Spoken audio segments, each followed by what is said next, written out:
au verset 1. Voilà donc la définition du mot Pentecôte.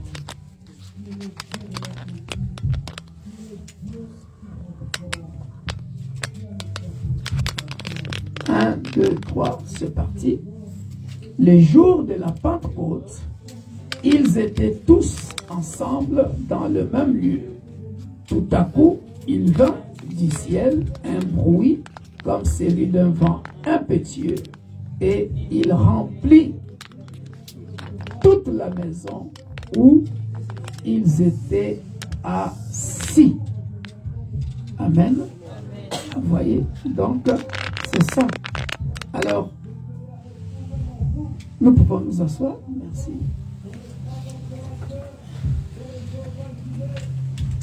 Voilà. Et là, ce jour-là, selon les dispensations, alléluia, j'ai déjà prêché longtemps sur les dispensations. Dans la Bible, selon certains théologiens, nous avons 8 dispensations. Selon les autres, nous avons 7 dispensations. Et ici commence la dispensation de l'Église, la naissance de l'Église. Amen. Pour ceux qui ne comprennent pas le mot dispensation, le mot dispensation veut tout simplement dire ceci.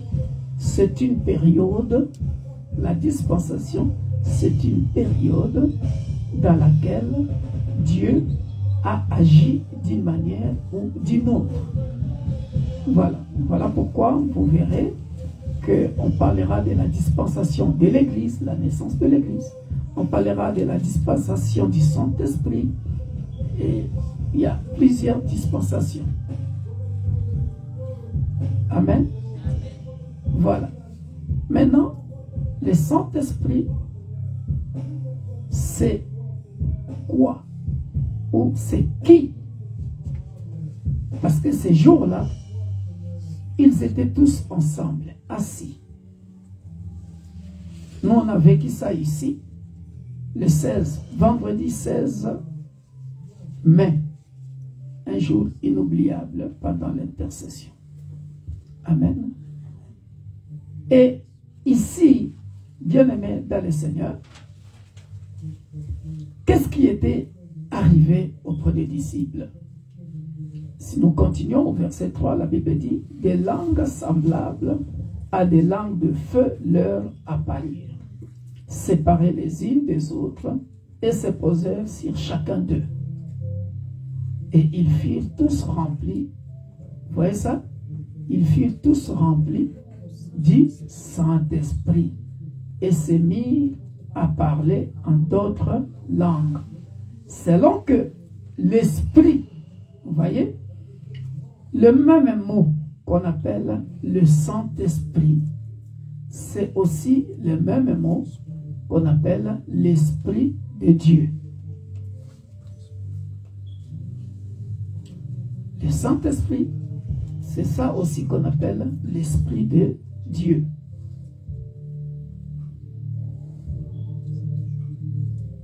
Selon que l'Esprit leur donnait de s'exprimer. Amen. Je m'arrête là. Maintenant, je vais aller dans la profondeur pour nous faire comprendre le Saint-Esprit et ses actions. Suivez-moi très bien. Regardez ce qui se passe. Pour que vous ne fassiez pas la confusion entre ce qu'on appelle le Saint-Esprit et ses actions. Comment le Saint-Esprit agit en nous. Comment le Saint-Esprit peut nous utiliser. Bien que ici dans la chambre haute, ils sont en train de parler en langue. Ça, c'est un long enseignement, le parler en langue. Je ne veux pas axer mon enseignement sur le parler en langue, mais je veux nous parler que du Saint-Esprit. De prime abord, attention, comprenons-nous bien. Les disciples étaient où? Ils étaient tous ensemble dans une chambre haute. Mais il faut savoir ceci. Il faut comprendre que ils étaient, avant de recevoir le Saint-Esprit, ils étaient déjà baptisés, nés de nouveau. Ça va? Ils étaient baptisés, nés de nouveau. J'avais longtemps ou longuement expliqué ça ici. Ça, c'est le premier fait que le Saint-Esprit descend sur nous lorsque nous sommes baptisés. Nous partons dans les eaux de baptême, le Saint-Esprit descend et nous qualifie parce que nous devenons enfants de Dieu. Ça va jusque-là? Je vais vous endormir parce que c'est un enseignement. Je veux que pendant ces 1 heure que je vais prendre, que ça puisse bien entrer. D'une manière spirituelle, c'est comme ça. Normalement, c'est comme ça. Tu ne peux pas recevoir le Saint-Esprit sans aller dans les eaux de baptême. Parce que c'est à partir de la nouvelle naissance que nous devenons enfants de Dieu. Ça va jusque-là? Je parle tout doucement pour nous faire comprendre toutes ces choses. Nous allons faire une différence. Suivez-moi très bien. Voilà pourquoi j'ai dit que nous allons voyager. Revenons dans Genèse, chapitre 1. Quand Dieu va créer l'homme.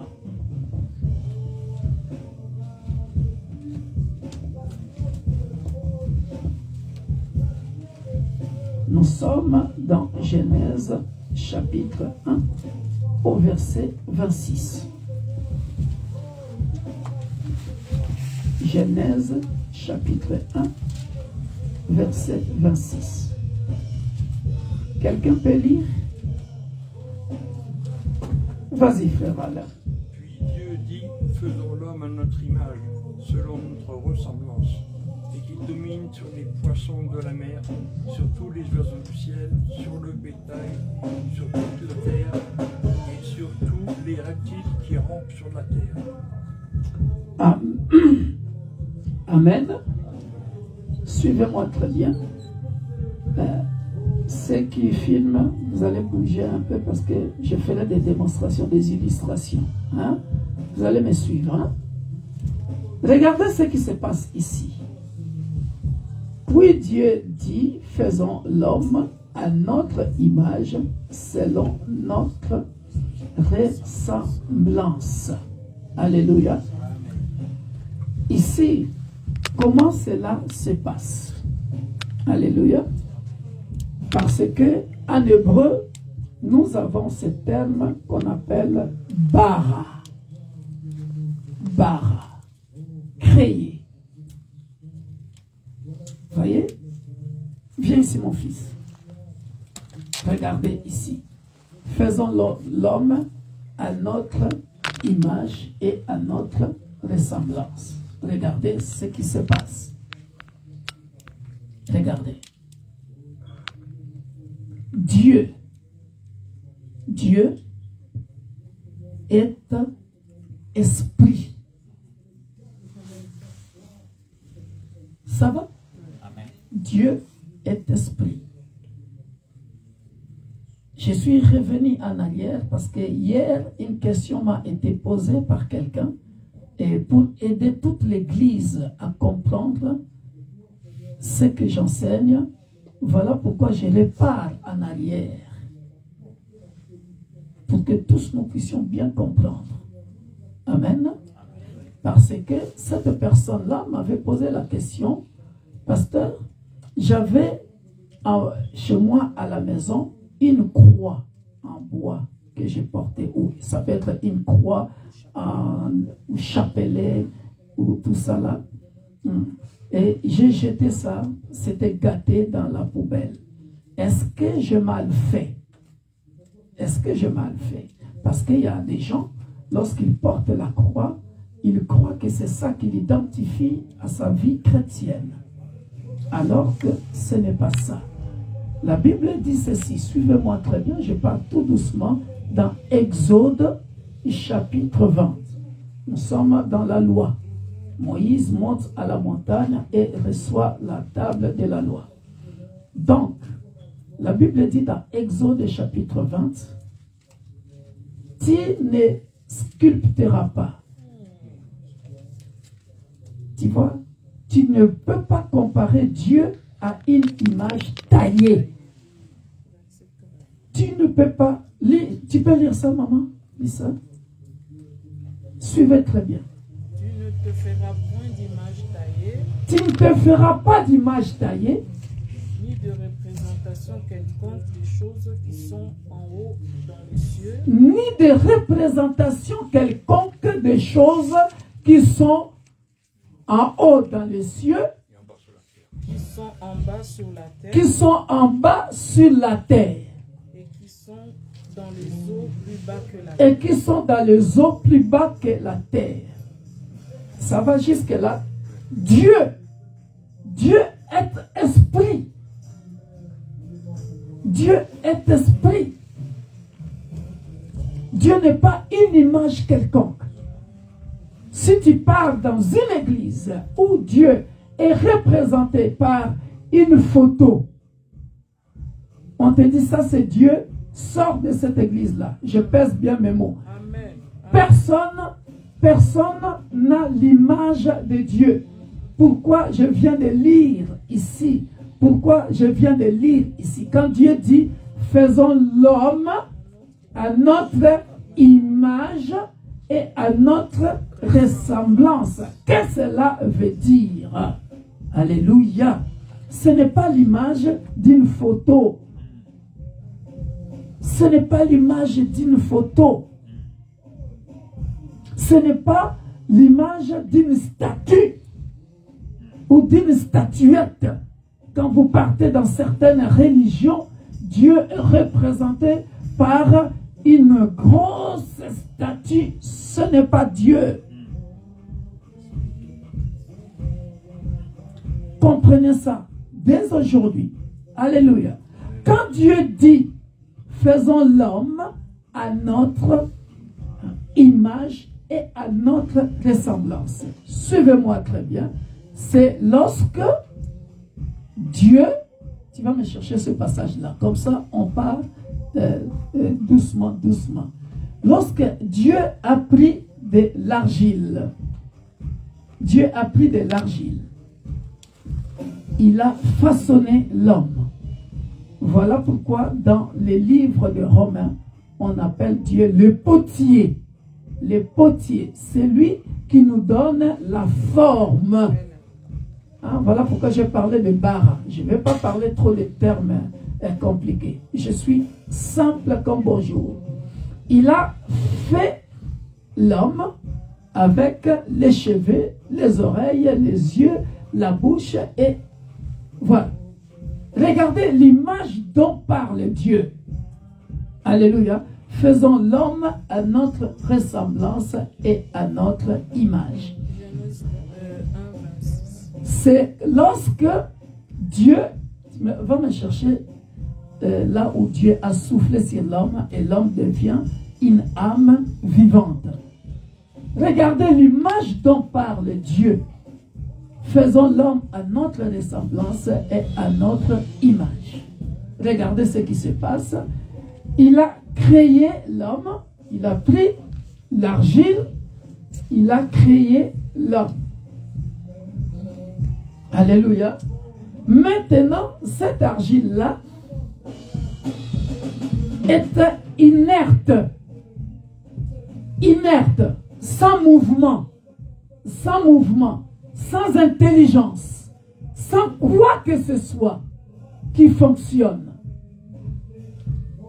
Je me fais bien comprendre. Maintenant, la Bible dit, et Dieu souffla. Et lorsque Dieu a soufflé sur l'homme, il souffla sur les narines. Lorsque Dieu a soufflé, alléluia. C'est dans Genèse 2, verset 7. Il faut lire, maman, lis. Lève-toi et lis à haute voix. C'est très important ce que je suis en train de dire, sinon vous ne comprendrez pas le Saint-Esprit.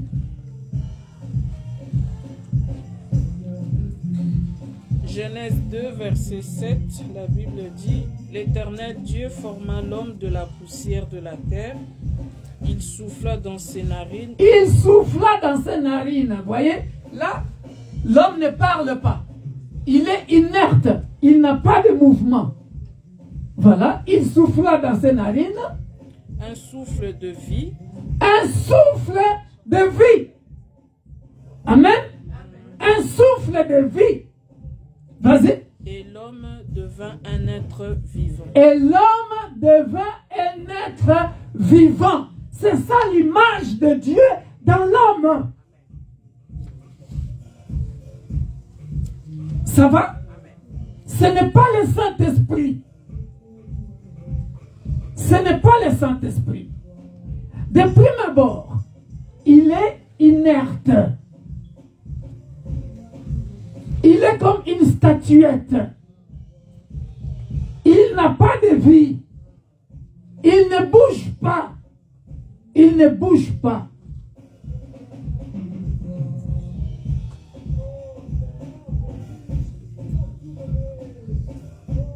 Il ne bouge pas.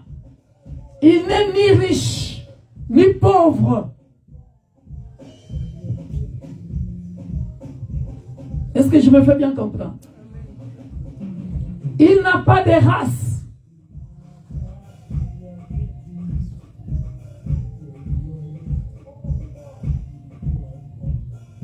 Il n'est pas meurtrier. Il n'est pas voleur. Il n'est pas toutes les qualifications que le monde nous donne. Il n'est pas médecin. Il est tout simplement argile, poussière, inerte. Et regardez l'image de Dieu. Faisons l'homme à notre ressemblance et à notre image. Or, lorsque Dieu est en train de dire faisons, c'est la Trinité. Dieu le Père, le Fils et le Saint-Esprit. Maintenant, regardez, la première étape, lorsque Dieu a soufflé l'image de Dieu, la conception de Dieu, pour ce qu'il est, pour ce que l'homme doit être, alléluia, on dit bien là-bas, souffle de vie, alléluia, il a soufflé et la personne qui n'avait pas de mouvement commence à faire de mouvement. Alléluia. Commence à faire de mouvement. Maintenant, regardez, la partie de Dieu, était entrée en lui. L'image, c'est-à-dire, Dieu a les yeux. Dieu a les oreilles. Dieu a le nez, Dieu a le bras, Dieu a tout. Maintenant, il devient en mouvement. Les facultés toutes les facultés qui sont en Dieu sont entrées, emmagasinées ici.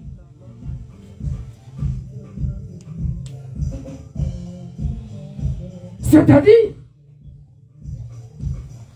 il devient représentant légal de Dieu.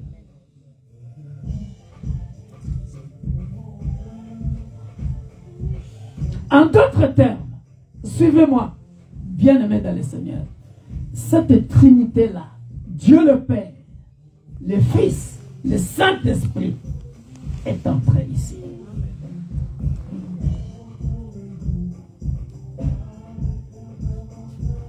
L'image de Dieu, jusque-là, l'image de Dieu, jusque-là, c'est le souffle, les narines, le souffle de vie. Voilà pourquoi il peut marcher, il peut courir, il peut faire tout ce qu'il veut. Il peut parler. Alléluia. C'est un long enseignement, je vais résumer. Ça va? Maintenant, qu'est-ce qu'on appelle le Saint-Esprit? Alléluia. Ce que nous appelons le Saint-Esprit. Suivez-moi très bien.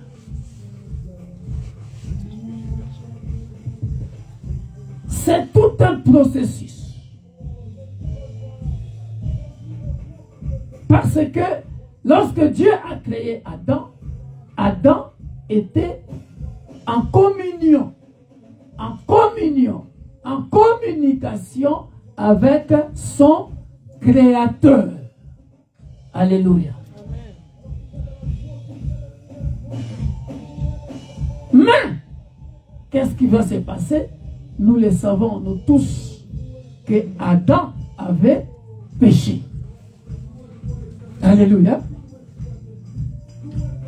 Maintenant, lorsqu'il va pécher, cette communication-là, cette communion-là, va être détruite. Qu'est-ce qui va être détruite? L'image de Dieu qui était pleinement entrée ici pour communiquer avec Dieu. Parce que l'image de Dieu qu'il avait communiqué, qu'il avait mis ici, c'est pour que il devienne l'image de Dieu. Mais c'est excellent. C'est excellent. C'est pour qu'il soit Dieu. Voilà pourquoi Psaume 82 dit, vous êtes des dieux. Cependant, vous mourrez comme des hommes. Parce que Dieu, pour lui, dès qu'il avait soufflé, hein, lis ça, 82, Psaume 82, verset 6. Je ne sais pas si j'aurai le temps, mais j'aurai le temps. Psaume 82, verset 6. Lève-toi, lis avec brio. Psaume 82, verset 6, la Bible dit, « J'avais dit, vous êtes des dieux, vous êtes tous des fils du Très-Haut. Cependant, vous mourrez comme des hommes, vous tomberez comme un prince quelconque. » Voyez? Donc, quand Dieu avait soufflé, il avait déjà créé un petit Dieu. Lui, c'est Dieu en D majuscule, D minuscule. Donc, il avait toutes les facultés de faire des choses comme Dieu. Ne vous étonnez pas que les hommes que nous sommes, que nous soyons très intelligents, que nous puissions aussi inventer, faire de grandes choses.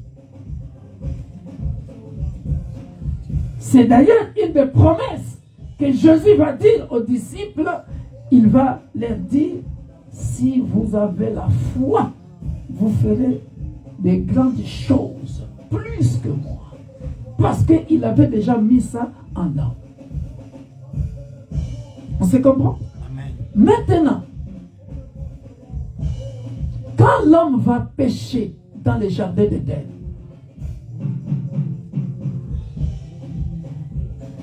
il a détruit cette image-là de Dieu qui était entrée en lui. Ça va? Parce qu'il a péché. Cette communion-là, alléluia, cette communion spirituelle va faire quoi?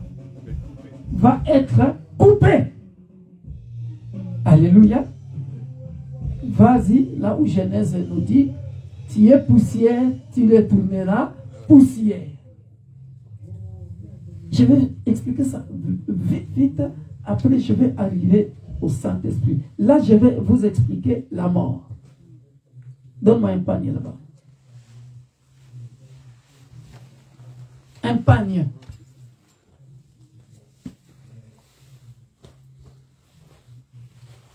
Vite, vite, maman.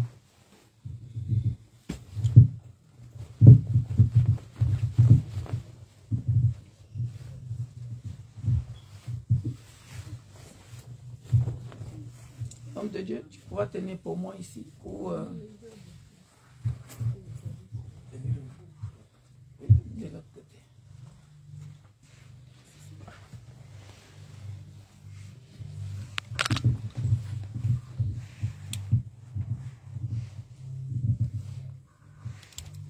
Tu es poussière, tu retourneras poussière. C'est dans le livre de Genèse. Regardez ce qui va se passer.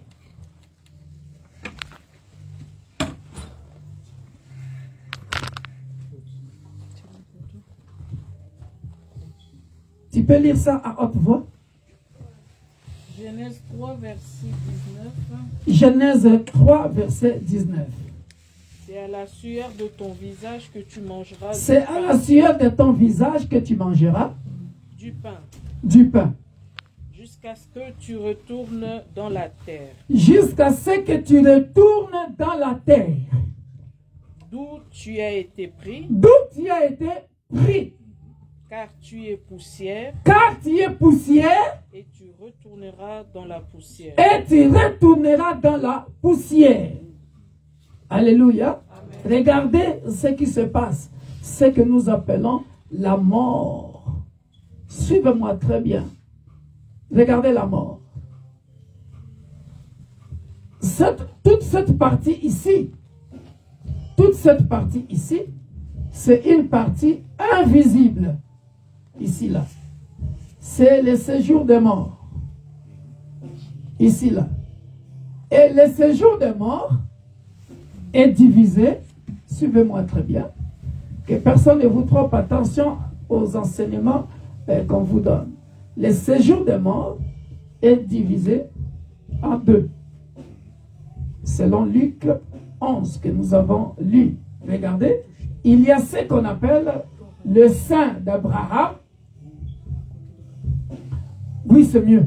Vite, vite, s'il te plaît.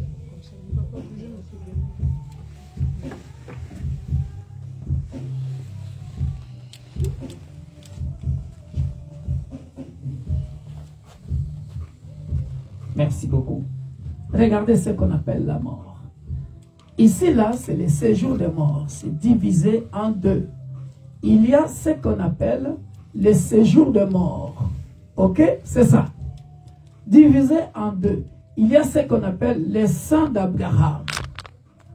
Là où vont les gens qui ont reçu Jésus-Christ comme leur sauveur et Seigneur avant de mourir quand ils étaient vivants. Là. Là, il a reçu Jésus-Christ comme son sauveur et Seigneur. Ok? Et s'il y avait encore une autre personne ici qui n'a pas reçu Jésus-Christ comme son sauveur et Seigneur, regardez ce qui se passe.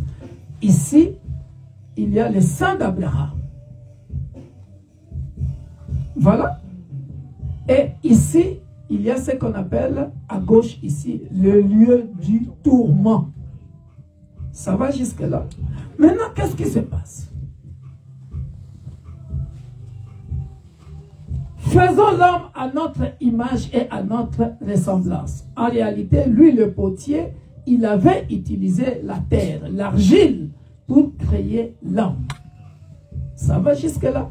Maintenant, pendant sa vie sur terre, suivez-moi très bien, pendant sa vie sur terre, la nouvelle naissance, ce que vous entendez, la nouvelle naissance, lorsqu'il reçoit Jésus-Christ comme son sauveur et Seigneur, il est devenu enfant de Dieu. Il est devenu enfant de Dieu. Je vais vous lire ça, reste là. Il est devenu enfant de Dieu. Nous sommes, quelqu'un m'aide à lire, hein? Nous sommes dans 1 Jean chapitre 5 verset 13. Ça c'est la première condition. Reste là. 1 Jean chapitre 5 verset 13.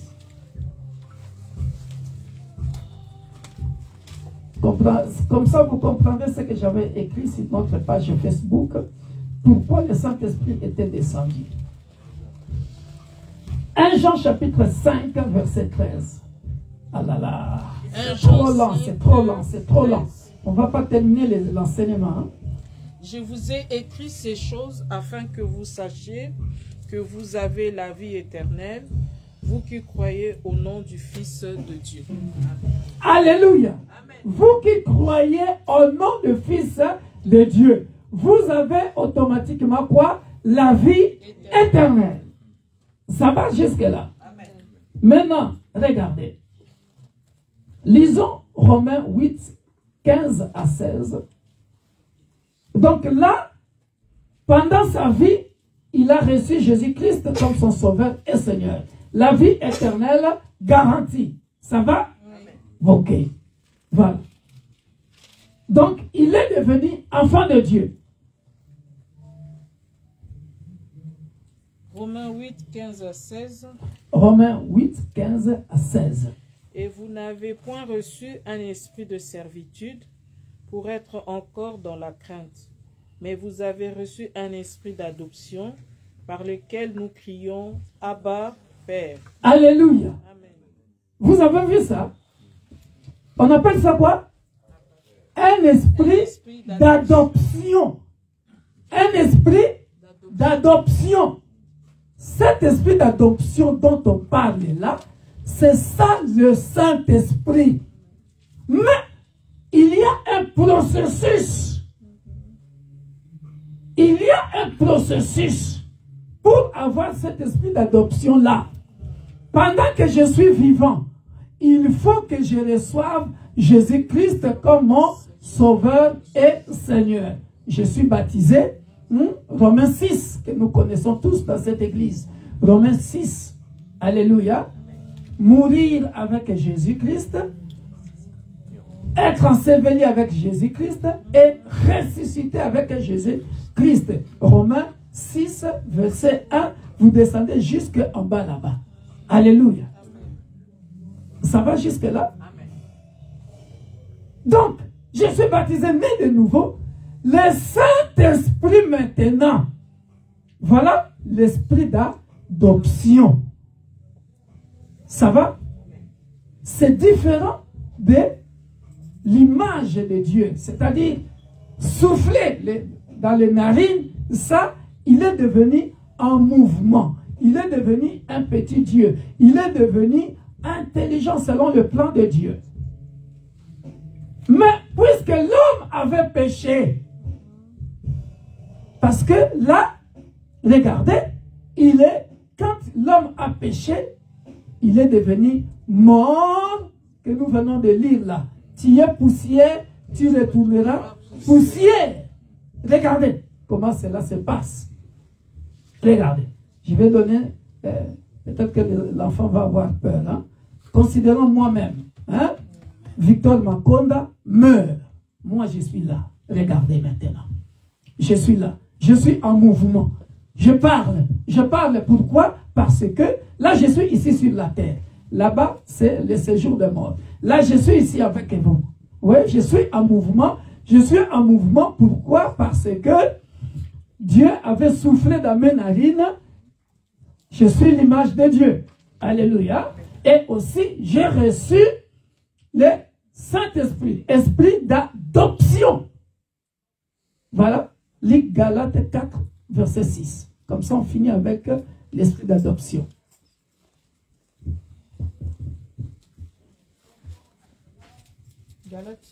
Galates 4, verset 6. Vous comprenez que c'est un esprit d'adoption. Mais il y a un processus. D'abord, je reçois Jésus-Christ comme son sauveur, mon sauveur et Seigneur. Voilà pourquoi si tu es dans la salle, tu n'as pas encore reçu Jésus-Christ comme ton sauveur et Seigneur, reçois-le pendant que tu es en vie.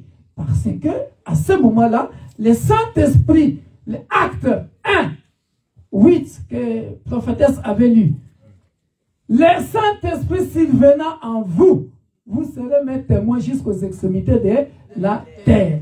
Voilà, le Saint-Esprit maintenant, Galates 4, 6.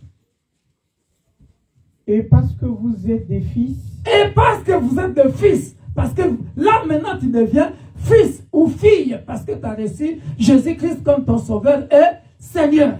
Dieu a envoyé dans nos cœurs l'esprit de son Fils. Dieu a envoyé dans nos cœurs l'esprit de son Fils. Qui crie Abba Père. Qui crie Abba Père. Abba c'est quoi? Abba ça veut dire tout simplement papa.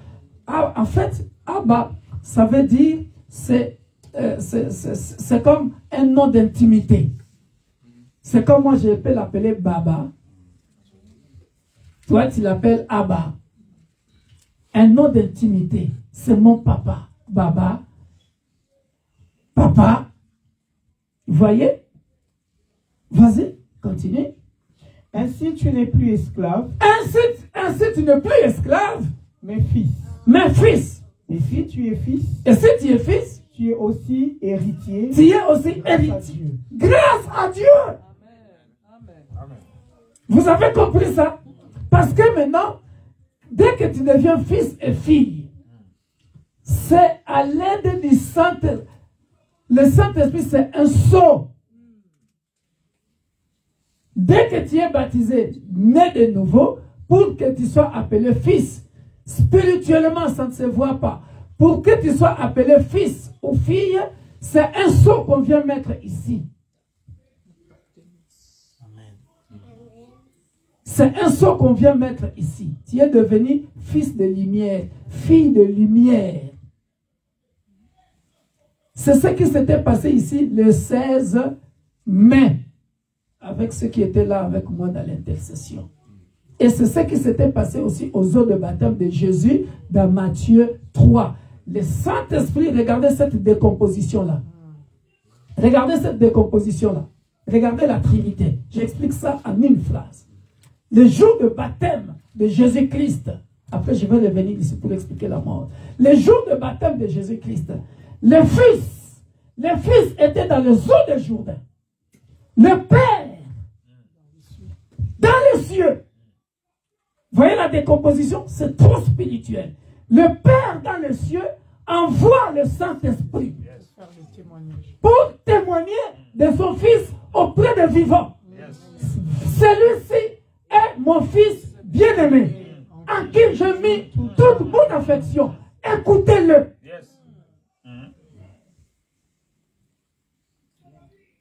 Donc, dès que tu l'écoutes, tu as la vie éternelle. Romains, que nous venons de lire là. Et j'aime bien Galates, parce que là, Galates vient mettre le sceau.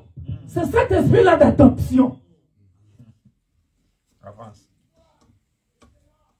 Voilà pourquoi je ne rigole pas avec les choses de Dieu. Parce que vous ne comprenez pas qui vous êtes. Lorsque vous recevez Jésus-Christ comme votre sauveur et Seigneur, vous devenez Dieu. Parce que l'image qui était perdue dans le jardin d'Éden est récupérée. Est récupérée. Voilà pourquoi on appelle ça esprit d'adoption. Le diable a cru qu'il a gagné. Voilà. Et qu'est-ce qui se passe? Pourquoi Romain dit que vous avez la vie éternelle en Dieu? Ici, dans le séjour des morts, même si Dieu était fâché, dans Genèse, il dit, comme tu as désobéi, Tu es poussière, tu retourneras poussière. Cela est réservé à l'argile. Au corps, moi, apôtre Victor Makonda, hein, cette forme-là que j'ai là, hein, aussi mince que je suis là, regardez bien, regardez.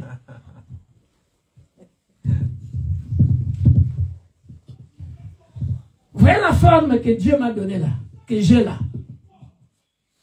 Ça, c'est la poussière, tout ça. Là. La poussière, voilà pourquoi hein, vous abîmez vos corps, vous habillez ça n'importe comment, tout ça là. Dieu ne voit pas ça. Amen. Amen. Est-ce que je me fais bien comprendre? Amen.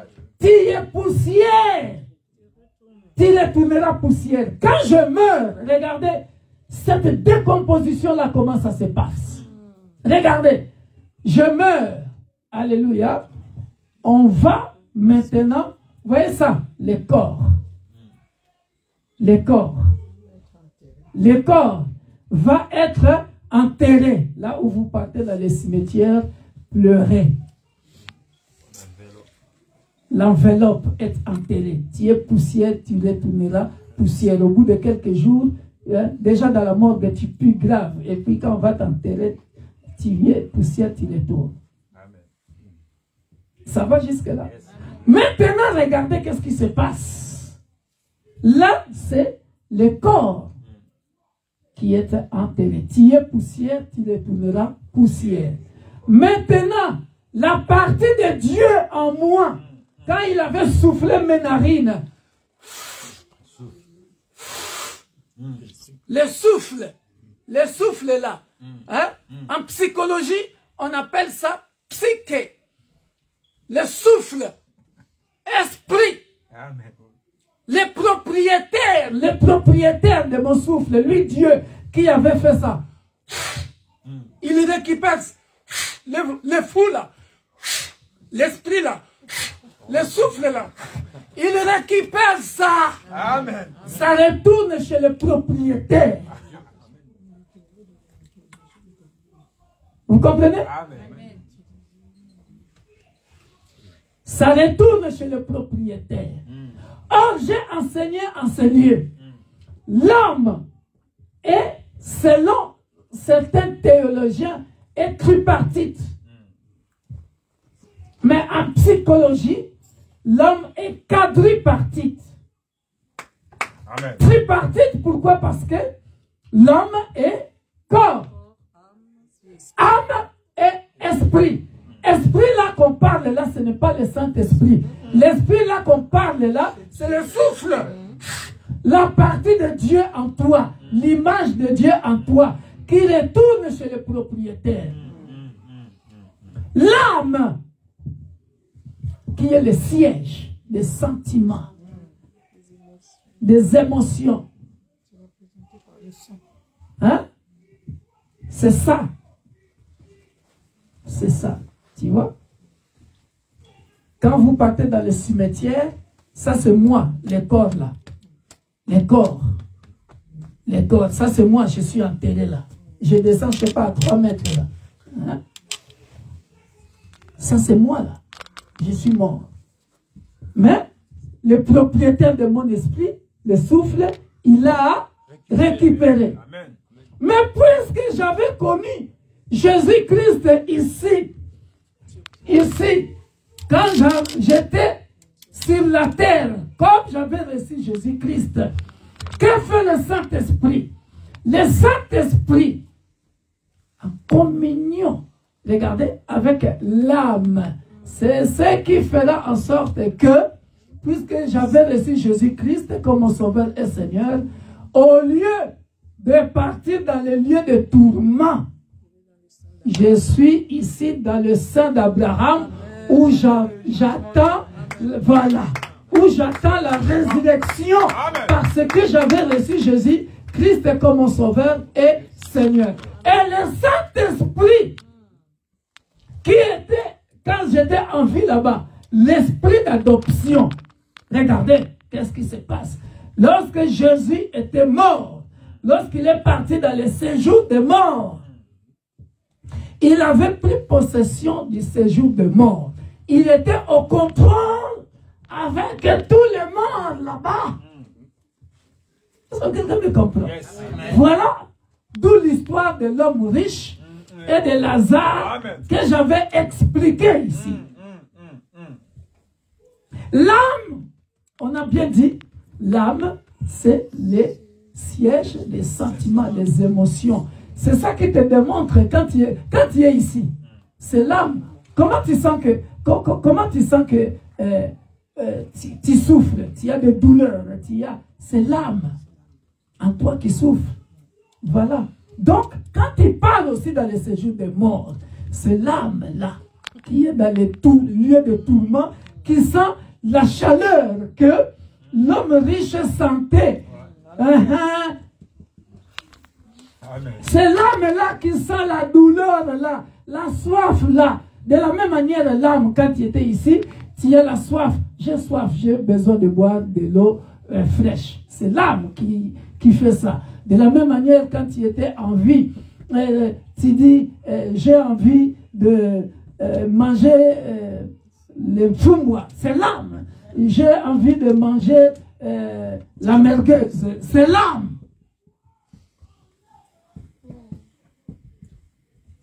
Encore là? Maintenant, quand tu viens ici, pareil, l'âme, dans le lieu de tourment, ou dans le sein d'Abraham. Moi, je vis ça de mes propres yeux. Je suis en train d'expliquer ce que j'avais reçu en révélation. Dieu m'a montré ça, comme ça. Il m'a ouvert les yeux spirituels. Parce que quand il reçoit le Saint-Esprit, les yeux spirituels s'ouvrent. Les oreilles spirituelles s'ouvrent. Dieu commence à communiquer avec toi parce que tu as le Saint-Esprit, l'esprit d'adoption. Tu as le sceau. Dieu commence à te parler. Tu commences, j'aime bien l'apôtre Paul dans 1 Corinthiens. L'apôtre Paul, il dit, le Saint-Esprit que vous avez reçu vous fait goûter les acomptes des choses de Dieu. C'est-à-dire, ton esprit, voilà, ton esprit est ouvert maintenant. Tu commences à vivre les merveilles du ciel. Tu peux parler avec les anges. Tu peux recevoir des messages à l'aide du Saint-Esprit.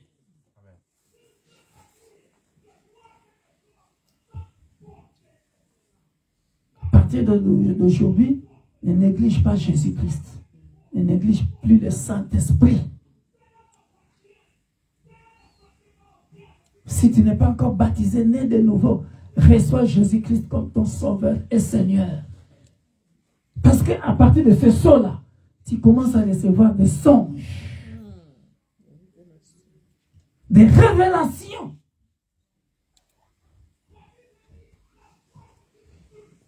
Ça va?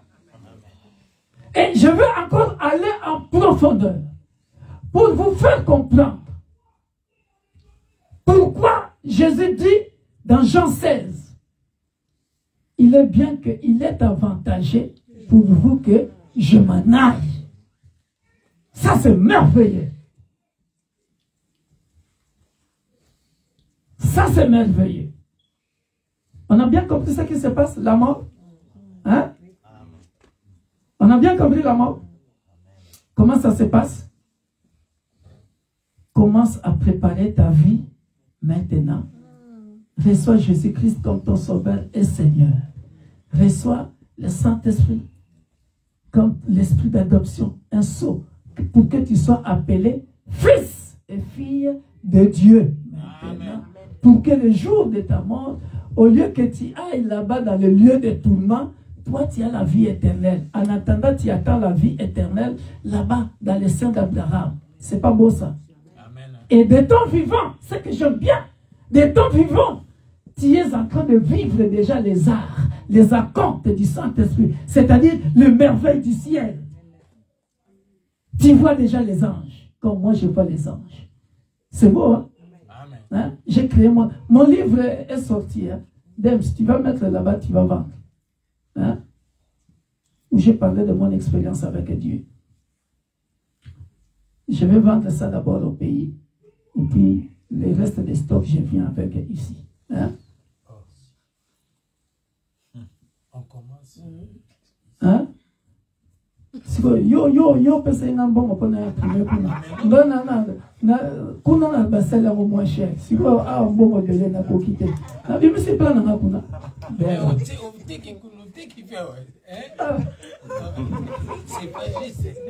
Non, moi, il m'a posé la question pour savoir pourquoi je commence là-bas. Je dis, mais là-bas, un livre, c'est $4.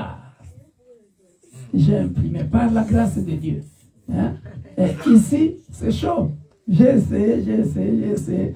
Je me suis dit, bon, une partie chez Amazon comme ça. et puis, je vais faire des église par église. Là, j'ai tout expliqué. Hein.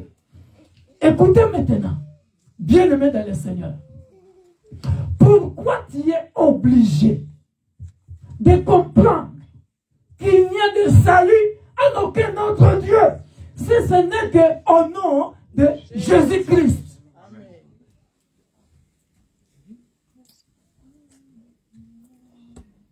Il n'y a personne qui était parti dans le séjour de mort pour comprendre ce qui se passe là-bas, si ce n'est que Jésus. Pour faire la division entre le sein d'Abraham et le lieu de tourment. C'est ce que nous ne comprenons pas. Amen. Quel est ce prophète-là? Même Abraham était un homme comme toi et moi. Il est mort. Le mystère du séjour de mort lui était caché. Moïse est mort, le mystère de la mort lui était caché. Élie, grand prophète, le mystère de la mort lui était caché. Tout homme créé à l'image de Dieu, le mystère de la mort lui était caché. Pourquoi? Tout simplement parce que, lis-moi Jean 4 maintenant. Jean 4, vite, à partir du verset 22.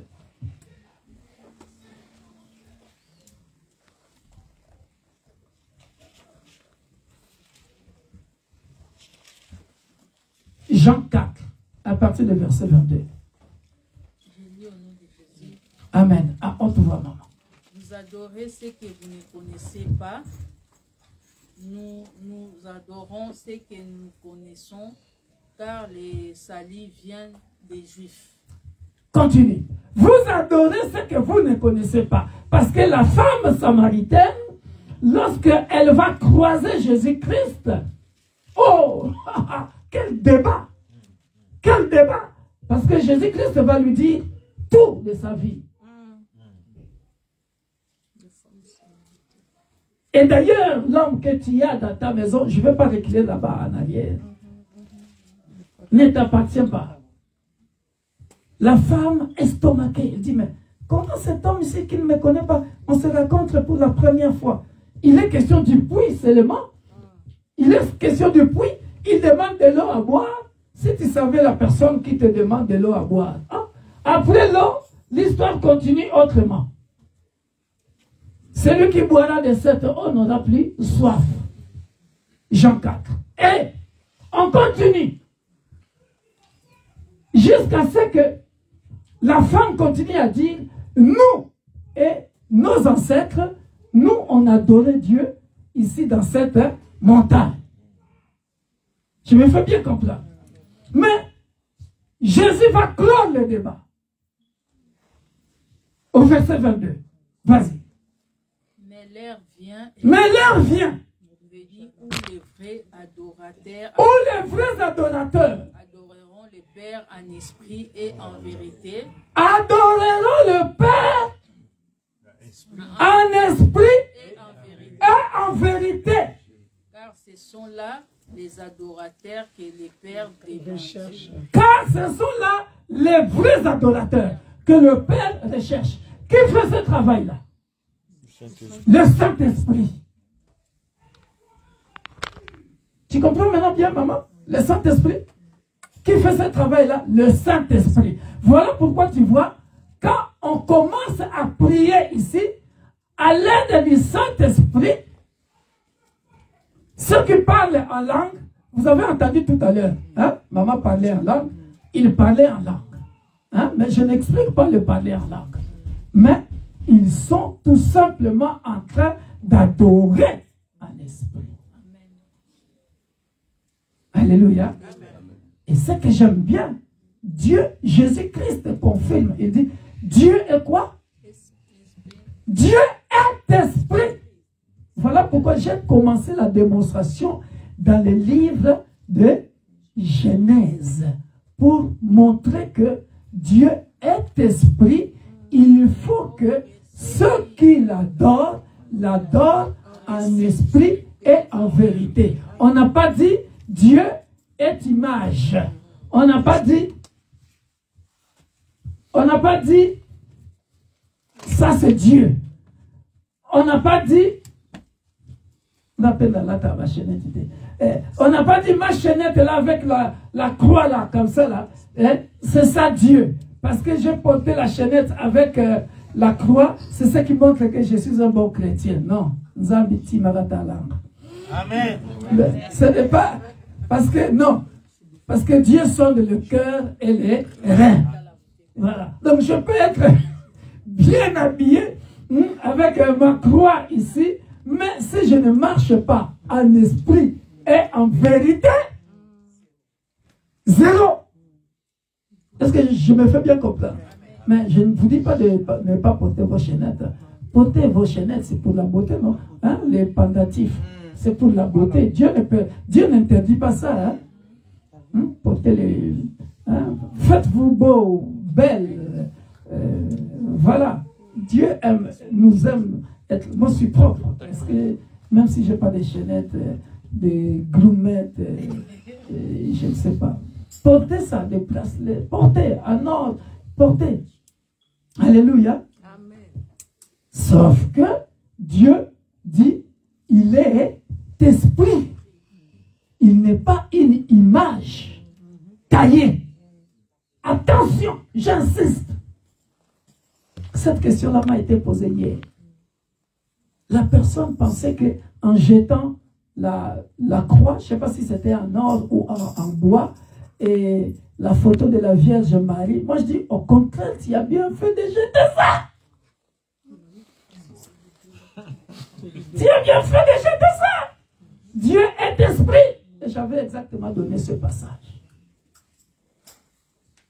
Alléluia. Amen. On a bien compris le Saint-Esprit. L'esprit d'adoption. Tu as ce son-là. C'est ça qui te permet, quand les sorciers de village t'attaquent, lui, il vient déjà te révéler. Qui fait ça? Le Saint-Esprit. On veut tuer Jésus-Christ par Hérode. Il vient, au travers des songes, révéler déjà. Marie en train de dormir. On la visite en songe. Alléluia. Le Saint-Esprit, c'est ce qui fait que Jean, dans l'île de Patmos, pour écrire le livre d'Apocalypse, et là je vais clôturer par là, pour voir la beauté du Saint-Esprit, pour te donner la soif d'aimer Dieu, de prier. Alléluia. Amen. Regardez la promesse. Et ça, c'est l'Apocalypse. Beaucoup ne savent pas enseigner l'Apocalypse. Amen. Ça, c'est notre passage. En fait, l'Apocalypse, c'est tout simplement la repentance. Ah oui. Regarde. On a compris la mort, comment ça se passe? Hein? Comment on est poussière, on retourne poussière. L'esprit, le souffle là, repart chez le propriétaire et l'âme, hein, de la même manière que ça réclamait l'eau ici, la nourriture ici, belle femme, beau gosse, Ungaro smalto, Francesco smalto, des griffes là qu'on avait porté ici, que l'âme réclamait ici là. Voilà. Quand il arrive ici, voilà, les Francesco smalto te met là-bas. Mais Jésus-Christ te met dans les seins d'Abraham. Alléluia. Amen. Alors, maintenant, oui, vous pouvez plier ça et le mettre là-bas.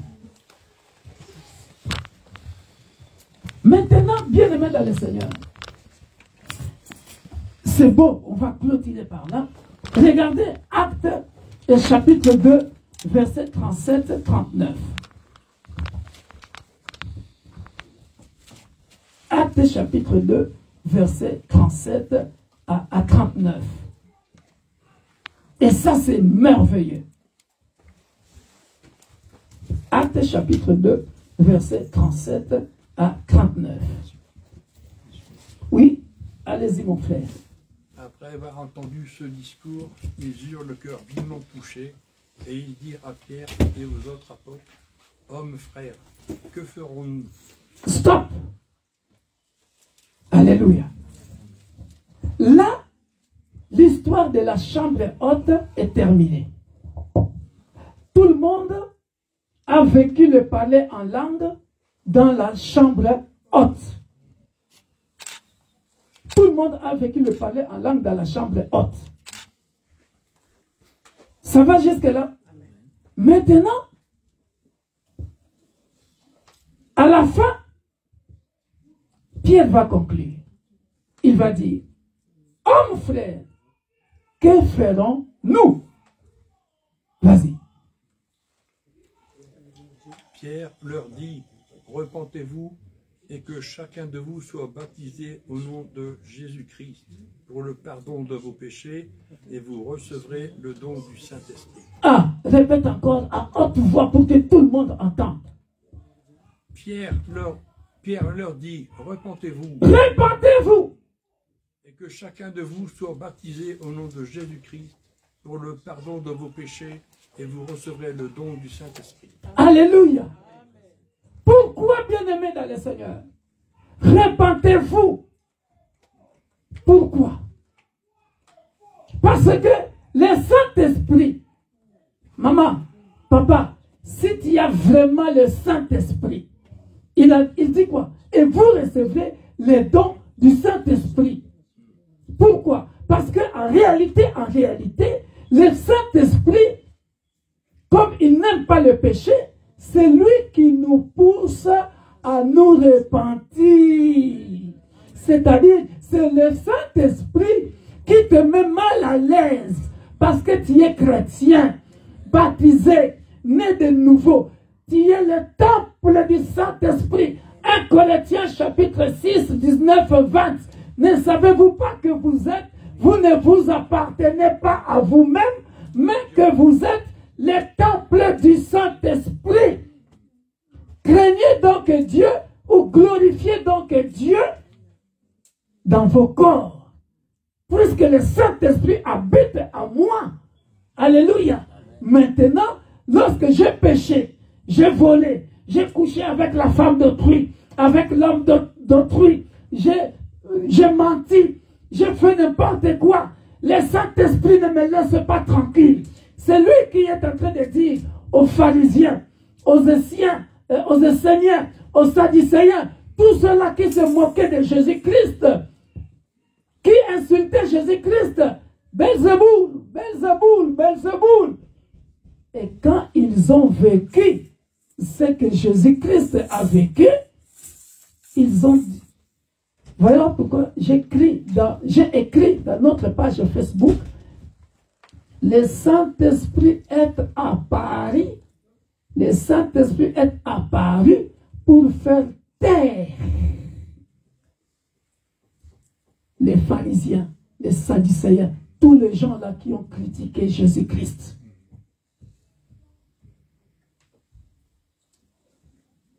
Pour qu'ils vivent l'action du Saint-Esprit. Parce que ce jour-là, le jour de Pentecôte, toutes les nations de la terre étaient représentées. Donc les pharisiens étaient là.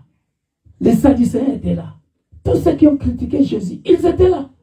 Ils ont vécu ça de leurs propres yeux. Pourquoi? Parce que la Bible est claire. Chacun écoutait la voix du Saint-Esprit dans sa propre langue. Donc, si j'avais critiqué Jésus-Christ, de son vivant, hein, là, je suis en train d'écouter les témoignages du Saint-Esprit dans ma propre langue. Ah. Quelle humiliation. Est-ce que ça se comprend? Parce que de son vivant, physiquement, quand il était là, moi, pharisien, je l'appelais Belzéboul. Lisez Matthieu chapitre 12, verset 24. Après, on va clôturer dans Jean 16. Matthieu 12, verset 24. Tu vas voir comment il traitait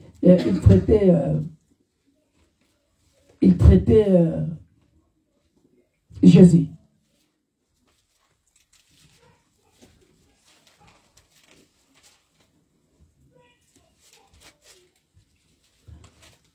Bon, je le lis moi-même tellement. Lorsque les pharisiens entendirent cela, ils dirent, cet homme ne chasse les démons que par Belzébul, le prince des démons.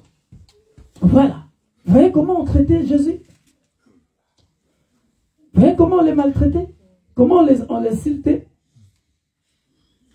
Mais ces jours-là, ils étaient témoins. Hein? Ils étaient témoins de quoi? De Jean 16. Lisons Jean 16 maintenant. Jean 16, c'est beau Jean 16.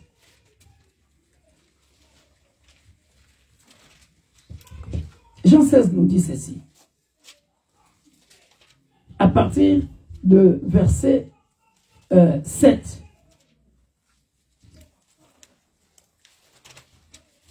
Cependant, je vous dis la vérité. Commence à partir de verset 5 même. 5 Ok. Maintenant, je m'en vais vers celui qui m'a envoyé, et aucun de vous ne me demande où vas-tu. Mais parce que je vous ai dit ces choses, la tristesse a rempli votre cœur. Cependant, je vous dis la vérité. Il vous est avantageux que je m'en aille, car si je ne m'en vais pas, le consolateur ne viendra pas vers vous. Voilà pourquoi on appelle le Saint-Esprit l'esprit de consolation, le consolateur. Et je m'en vais, si je m'en vais, je vous l'enverrai. Et quand il sera venu, il convaincra le monde en ce qui concerne le péché. Vous voyez le rôle du Saint-Esprit? Il convaincra le monde du péché, la justice, et le jugement. En ce qui concerne le péché, parce qu'il ne croit pas en moi, la justice, parce que je vais au Père et que vous ne me verrez plus. Le jugement, parce que le prince de ce monde est jugé. Le jugement, parce que le prince de ce monde est jugé. Maintenant, je vais décortiquer ce qui est plus important à partir du verset 12. On y va. J'ai encore beaucoup de choses à vous dire, mais vous ne pouvez pas les porter maintenant. J'ai encore beaucoup de choses à vous dire, mais vous ne pouvez pas les porter maintenant. Vous voyez pourquoi je vous ai toujours dit la Bible est incomplète? Vous avez compris ça? Hein? J'ai beaucoup de choses à vous dire. Donc là, il est vivant. Il est en train de dire, mon fils, ma fille, j'ai beaucoup de choses à te dire, mais tu es encore enfant. Tu es encore à l'étape de lait. Si je te dis ces choses maintenant, tu ne comprendras pas ça. Il parlait de quoi? Il parlait des choses à venir. Il parlait de quoi? Il parlait de certaines révélations que si je te le dis maintenant, regardez, il parlait des choses à venir, de peur que si je te le dis maintenant, ma fille, tu auras peur. Vous voyez comment j'ai expliqué la mort ici, là? Certains parmi vous ont eu peur, là. C'est pour ça que je me suis donné l'exemple moi-même. Parce que moi, je n'ai pas peur de la mort. Si ça vient, j'ai dit, waouh, je m'en vais au repos. Fini les tracasseries de cette terre. Ou la trésorerie publique aujourd'hui, l'être demain huissier. Laisse-moi aller au repos. C'est quoi ce truc-là? Vous voyez ça? Donc, bien-aimés dans le Seigneur, vous voyez, c'était les révélations. Continue. Quand le consolateur sera venu, l'esprit de vérité, il vous conduira dans toute la vérité. Il vous conduira dans toute la vérité.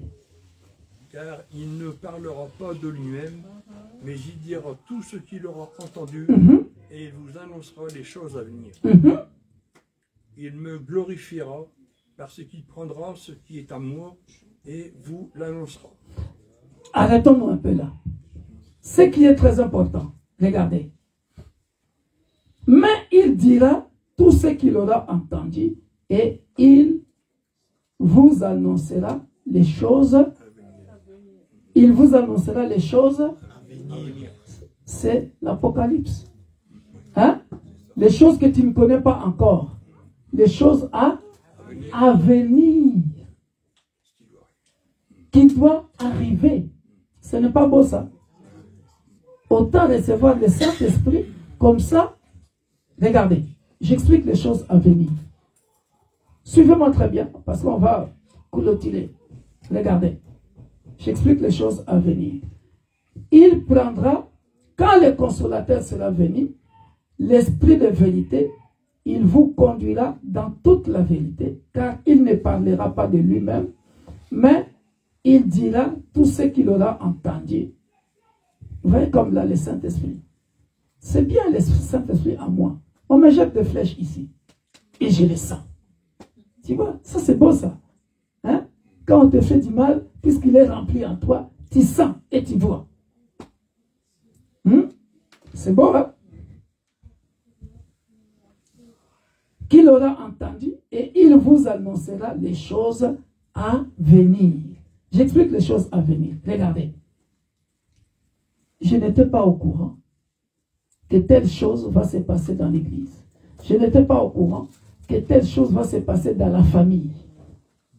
Ça va? Je ne savais pas que mes ennemis ont préparé ça contre moi. Hein? Je dors, puisque je prie. Mon esprit est en communion, en connexion avec le Saint-Esprit. Alléluia. Il vient me montrer les choses à venir. Il peut même m'annoncer les jours de ma mort. Il peut même m'annoncer la naissance de mon enfant. Il peut même me donner le nom de mon enfant. Les choses à venir. Marie, tu auras un fils, tu l'appelleras Emmanuel. Les choses à venir. Et lui, lorsqu'il viendra, il ne parlera pas de lui-même, il vous annoncera les choses à venir. Ce n'est pas beau ça? Hein? Quelque chose qui va t'arriver. On a préparé un accident contre toi. Hein? Et lui, il vient te révéler. Il vient te montrer. Tu dors dans les songes, il vient te dire, mon fils, ma fille, demain fais attention. Si tu ne fais pas attention, regardez ce qui va se passer.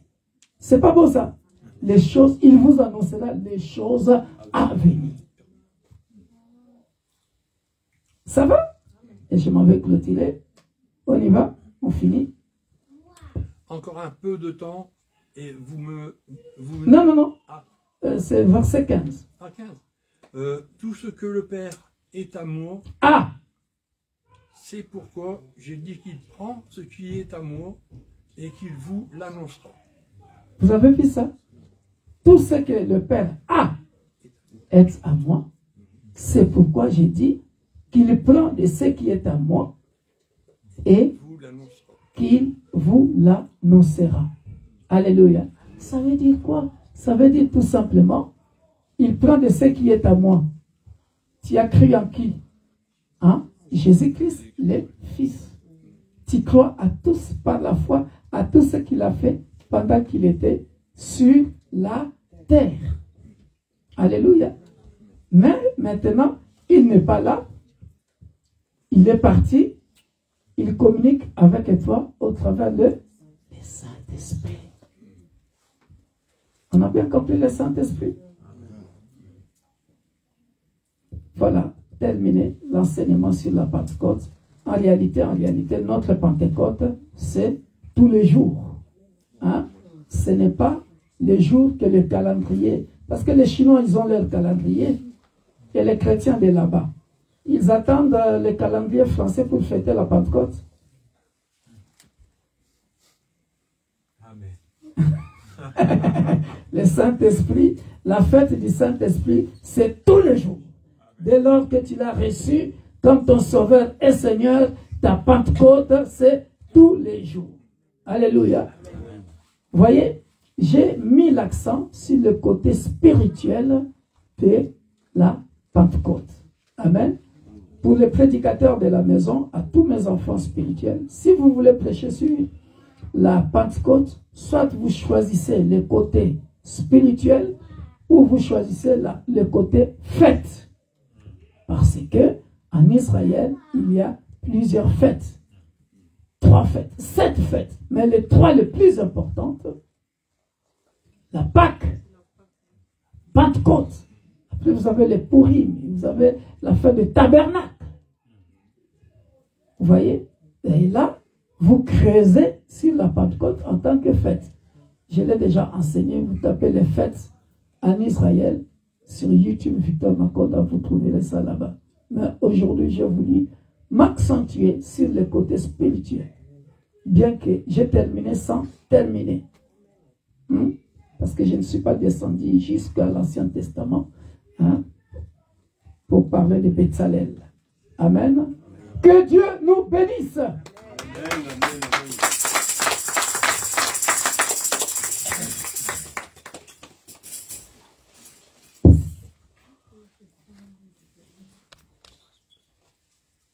Nous allons prier.